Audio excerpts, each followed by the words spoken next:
నమస్కారం గురుగారు. శ్రీమాత్రే నమః. గురుగారు, మనం ఏలినాటి శని ఏ రాశి మీద ఎలా ప్రభావం చూపిస్తుందో అయితే చెప్తున్నాము. ముందు వీడియోలో వచ్చేసి కుంభరాశి గురించి మాట్లాడుకుందాం. ఇప్పుడు మీనరాశి గురించి గురుగారు. ఈ మీనరాశి వాళ్ళకి ఈ ఏలినాటి శని ఎన్నో దశలో ఉంది. ప్రస్తుతం ఇప్పటిదాకా వీళ్ళు ఎలాంటి పరిస్థితులు చూసారంటారు? ప్రస్తుత పరిస్థితి ఎలా ఉంది? ఎప్పటిదాకా ఏలినాటి శని ఉంది? ఈ విషయాలన్నీ ఒకసారి తెలియజేస్తూ పరిహారాలు కూడా చెప్పండి గురుగారు. షూర్ అండి. ఫస్ట్ ఆఫ్ ఆల్ ఏలినాటి శని 7.5 సంవత్సరాలు ఉంటుంది. ఒక్కొక్క రాశిలో 2.5. ఇప్పుడు వీళ్ళకి 2.5 + 1.5 4 years అయింది ఇప్పటికి వచ్చి వీళ్ళకి. ఇంకొక సంవత్సరం రాశిలో ఉంటుంది, దాని తర్వాత ధనస్థానంలోకి వెళ్తుంది. సో ఇది 3 phases యాక్చువల్గా. ఇక్కడ ఒక్కటి ఏంటంటే, మనం శాటర్న్ అనగానే వెంటనే అదేదో శని అనేది మన మీద ఏదో పగబట్టి మనల్ని ఇబ్బంది పెడుతుంది అనే కాన్సెప్ట్ ఫస్ట్ మర్చిపోవాలి. అది కాదు, మన కర్మే ఆ రూపంలో వచ్చింది. ఒక్కొక్క ప్లానెట్ రూపంలో భగవంతుడు ఆ ప్లానెట్స్ని కనెక్టివిటీ చేసి పెట్టాడు. అంటే ఎలా అంటే, ఒక గవర్నమెంట్ చూడండి కొన్ని రంగాలు పెట్టింది. అంటే ఎట్లాగా, మీకు బాగా స్పోర్ట్స్లో ఇంట్రెస్ట్ అనుకోండి, క్రీడారంగంలోకి వెళ్తే మీరు ఆ క్రీడారంగం మీకు అన్ని సమకూరుస్తుంది. అది మార్స్ అనుకున్నాం కాసేపు. బాగా చదువుకునే గవర్నమెంట్లో ఎంట్రీ రాస్తుంది, గవర్నమెంట్ ఒక జాబ్ ఇస్తుంది, మీకు లైఫ్ అంతా సెటిల్ అయిపోతుంది గవర్నమెంట్ జాబ్. అవునా? లేదు అలా కాదు, సంథింగ్ ఇంకోటి అనుకుంటే ఇంకోటి వస్తుంది.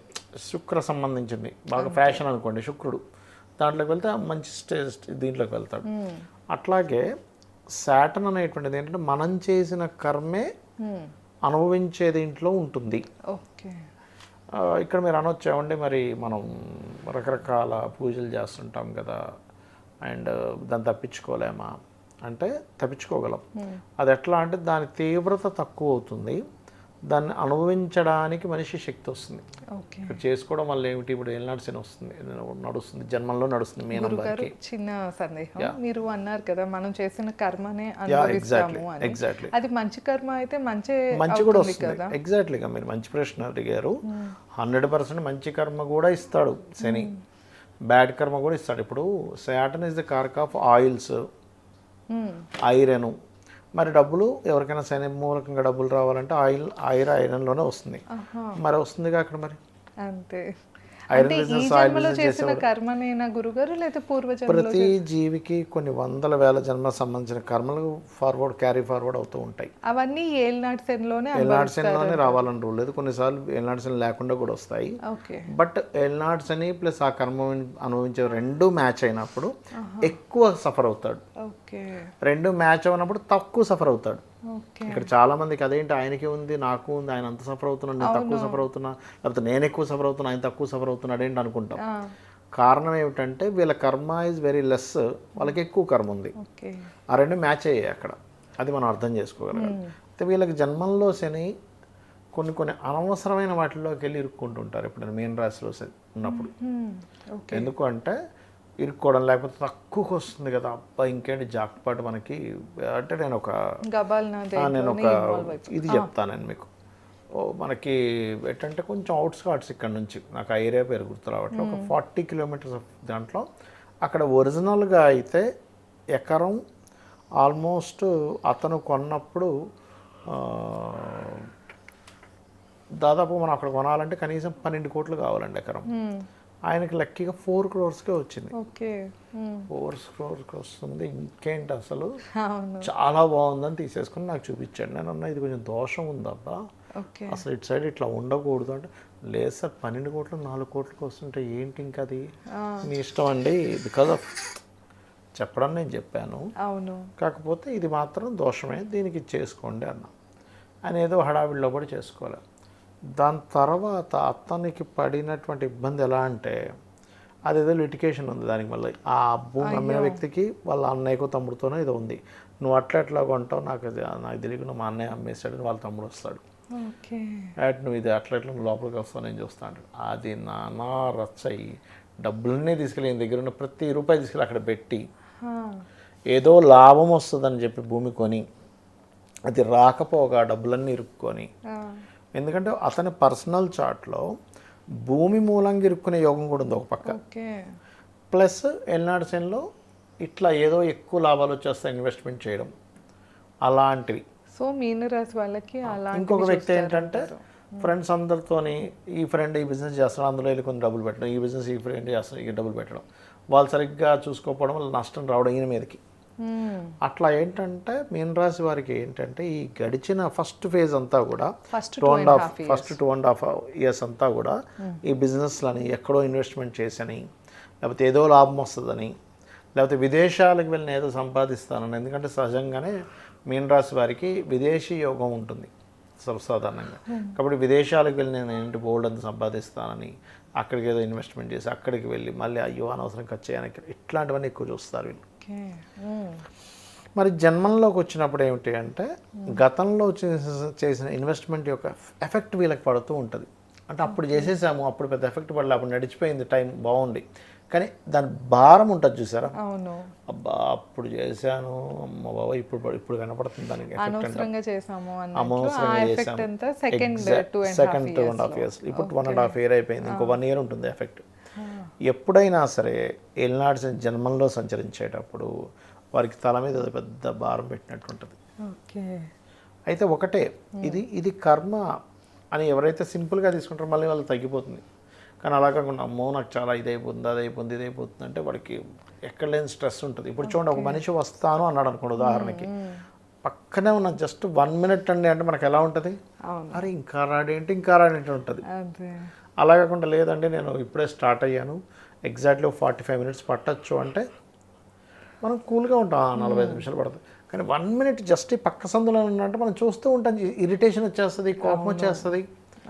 అందుకని ఏంటంటే ఏనాడు నడిచేవారు ఇది కర్మ అనుభవించే సమయం, నా కర్మలన్నీ తొలగిపోతున్నాయి, అమ్మయ్య నా కర్మలు తొలగుతున్నాయి. లోన్ కట్టేసేటప్పుడు చూడండి మనం, అమ్మయ్య ఈ బ్యాంక్ కూడా లోన్ తీరిపోయింది బాబుని ఎట్లా ఫీల్ అవుతాము, కర్మలు తొలగుతున్నాయని ఫీల్ అయితే వీఆర్ గుడ్.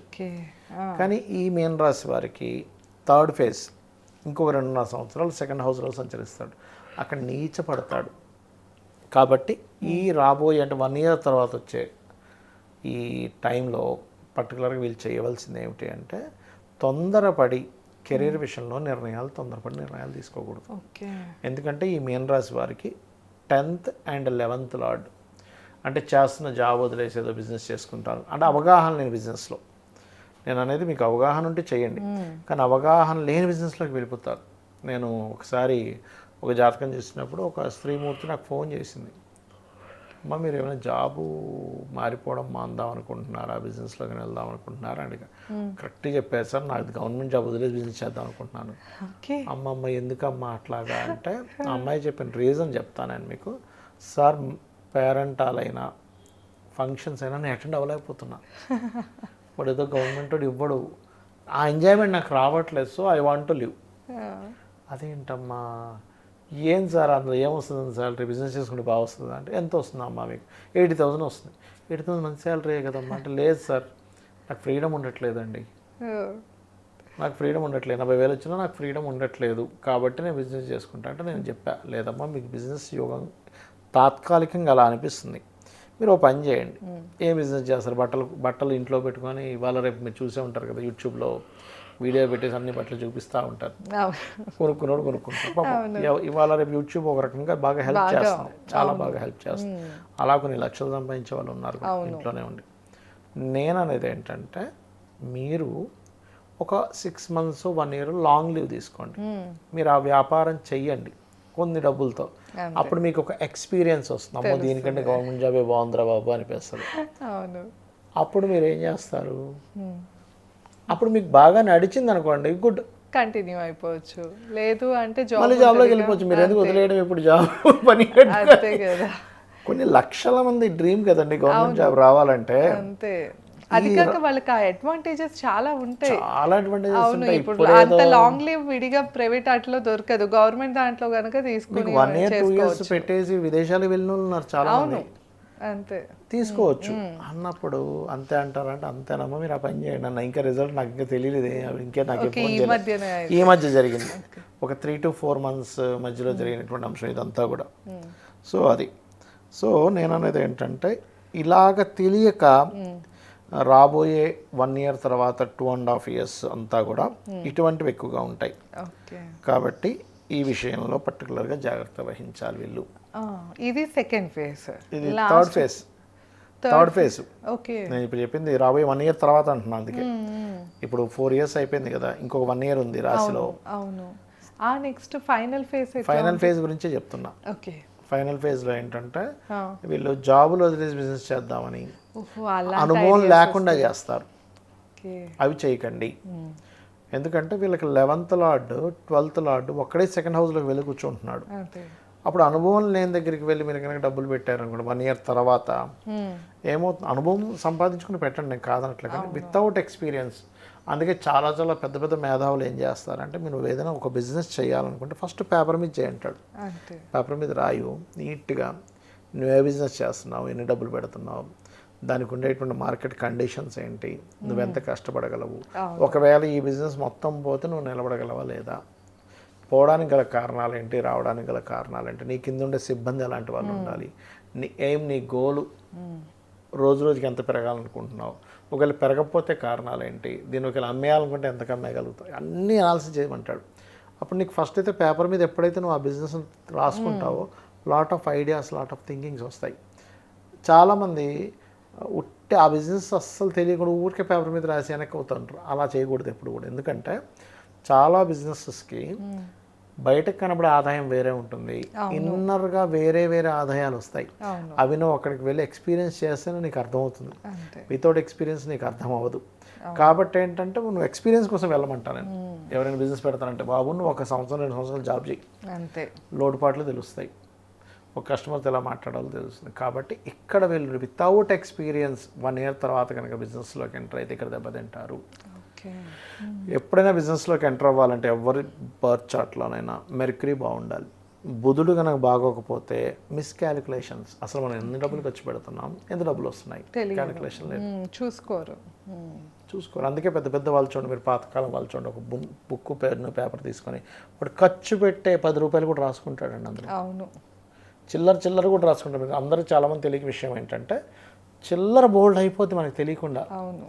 వేలలో లక్షల్లో అయిపోద్ది చిల్లర డబ్బులు. ఆ చిల్లర అనుకుంటాం కానీ లక్షల్లో అయిపోతుంది. కాబట్టి ఈ జాగ్రత్తలు తీసుకోవాలి. ఇప్పుడు జన్మరాశిలో సంచారం జరిగేటప్పుడు శని వీళ్ళు చేయాల్సిన రెమెడీ ఏమిటి, ప్రజెంట్ 1 year వరకు చేయవలసిన రెమెడీ ఏంటంటే సాటర్డేస్ పర్టికులర్గా వీళ్ళు ఒంటి నిండా నూనె రాసుకోవాలి. సాటర్డేస్ నువ్వుల నూనె రాసుకొని ఒక 15-20 నిమిషాలు కూర్చొని అభ్యంగ స్నానము అంటారు, నలుగు పెట్టి స్నానం చేసుకుంటారు. అది చేసుకుంటే చాలా ఎఫెక్ట్ తగ్గుతుంది, హెల్త్ ఇష్యూస్ రాకుండా ఉంటాయి. First point number 1. ఎల్నాడ్సి నడిచేటప్పుడు ఏమవుతుందంటే సర్వసాధారణంగా మనకి మన వాళ్ళు అనుకున్న వాళ్ళు దూరం అవుతుంటారు. గమనించండి, మన వాళ్ళు అనుకున్న వాళ్ళు మనల్ని నిందించడం, అని చేత కాకపోతే ఎందుకు దూరేవండం, అరే బాబు నా ఎక్స్పీరియన్స్ వేర్రా, మార్కెట్ అట్లా అయిపోయింది, నేనేం చేయాలి, నా దరిద్రం అటు పడిందన్నా సరే, అసలు నువ్వు అన్నిటికంటే నువ్వే పెద్ద వేస్ట్ ఫీల్ అన్నట్టు చూస్తుంటారు. మనకి ఎక్స్పీరియన్స్ వాడు అనుభవించే వాడికి తెలుస్తుంది. అంతే కదా, నేను ఎంత కష్టపడ్డాను నాకు తెలుసు, నువ్వు అందులో 10% నువ్వు కష్టపడవు నాకు తెలిసి, ఎంత చెప్పినా వినరు. ఇలాంటివన్నీ కూడా పోతాయి. ఓకే. అది పర్టికులర్గా ఏంటంటే దారిద్రము అంటాం చూసారా, ఎల్నాడ్సితో సంబంధం లేకుండా కొంతమంది దారిద్ర యోగాలు ఉంటాయి. దానికి స్పెసిఫిక్ మంత్రం ఉంటుంది చెప్తా, అది ఎవరైతే చేస్తారో 100% దారిద్రం పోవడం గ్యారంటీ. ఓం కనకాంగద కేయూర కమనీయ భుజాన్వితాయ నమః. ఎవ్వరు చేసిన భూమి మీద 48 నిమిషాలు చేయాలి. ఇది రోజు 48 నిమిషాలు చేసి చూడండి, రూపాయి ఖర్చు లేదు, దారిద్రం పోవడం గ్యారంటీ అమ్మవారి అనుగ్రహంతో. ఓం కనకాంగద కేయూర కమనీయ భుజాన్వితాయై నమః. ఏమిటండి దీని అర్థం అంటే అమ్మవారి భుజములు సంబంధించిన కీర్తించడం. కనకములు అంగదములు అంటే కనకాంగద కేయూరములు ఇవన్నీ ధరించిన అమ్మవారి భుజాలని చేస్తున్నాం. ఎందుకంటే అమ్మవారి భుజాలను ఎందుకు చేయాలి? ఇప్పుడు మనం ఓం మాణిక్య మకుటాకార జానుద్వై విరాజితాయ అని అమ్మవారి మోకాళ్ళ భావన చేస్తే జాబ్ వస్తుంది కదా. భుజాలు దేనికంటే మనకి శాస్త్రంలో 3వ భావాన్ని దారిద్ర భావం అంటాం ఆస్ట్రాలజీలో. అదే ఆస్ట్రాలజీలో 3వ భావం ఈజ్ భుజాలు.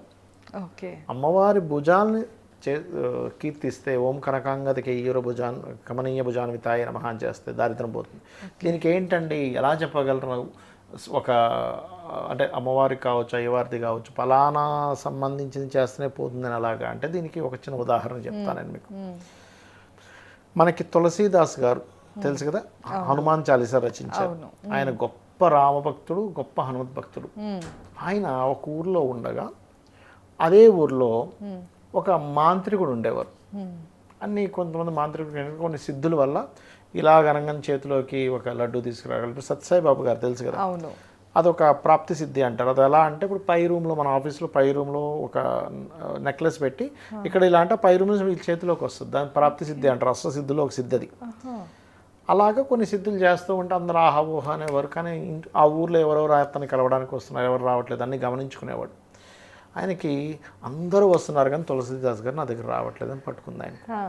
పట్టుకుని ఏం చేశాడు, ఈయనకి ఎట్లా కాదు, నేను ఒక క్షుద్ర ప్రయోగం చేస్తాను, ఆ ప్రయోగం చేసి ఆయన ఇబ్బంది పెడితే అప్పుడు నా దగ్గరికి వస్తాడని ఫీల్ అయ్యాడు. ఫీల్ అయ్యి ఒక ప్రయోగం చేశాడు ఆయన మీద. ఆ ప్రయోగం చేస్తే ఒంటి నిండా పొక్కులు వచ్చాయి, ఇది చేతులు ఇలా ఉండిపోయాయి, రావట్లే.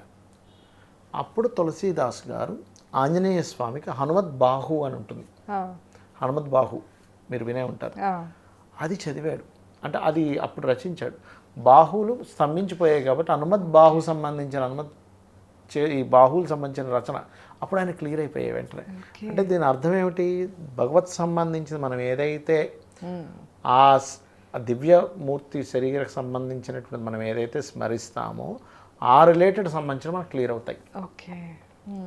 దారిద్రానికి భుజాలు కాబట్టి ఈ భుజ సంబంధించిన అమ్మవారిని ఎవరైతే ఓం కనకాంగద కేయూర కమనీయ భుజాన్వితాయ నమః అని దారిద్రం 100% పోతుంది. తప్పకుండా గురుగారు. ఓకే, సో అయితే మీనరాశికి సంబంధించిన ఈ ఏళ్ళలో ఎలా ఉంటుందో ఈ వీడియోలో మనీ. ఇంకొకటి మీనరాశి వాళ్ళు పొరపాటును కూడా 1 year తర్వాత రాబోయే 2.5 years ఎవరికి డబ్బులు కూడా ఇచ్చామంటే పోయినట్టు. లాస్ట్ ఫేజ్ లో డబ్బులు ఇవ్వకూడదు అంటారు. అంటే వీళ్ళకి పర్టికులర్, ఎందుకంటే శని నేర్చిపడుతున్నాడుగా, దానివల్ల కుటుంబంలో గొడవలు రకరకాలు ఏర్పడతాయి. ఓకే, సో మనీకి రిలేటెడ్ సంబంధించిన విషయాలన్నింటిలో కూడా చాలా జాగ్రత్తగా ఉండాలి. సో ఇంకా ఏమైనా సమస్యలతో ఇబ్బంది పడుతున్నా, ఒకసారి ఇంకా ఏమైనా విషయాలు క్లుప్తంగా తెలుసుకోవాలి అంటే స్క్రీన్ పైన స్క్రోల్ అవుతున్న నెంబర్కి కాంటాక్ట్ చేసి గురువు గారితో మాట్లాడచ్చు. ధన్యవాదాలు. నమస్కారం గురుగారు. శ్రీమాత్రే నమః.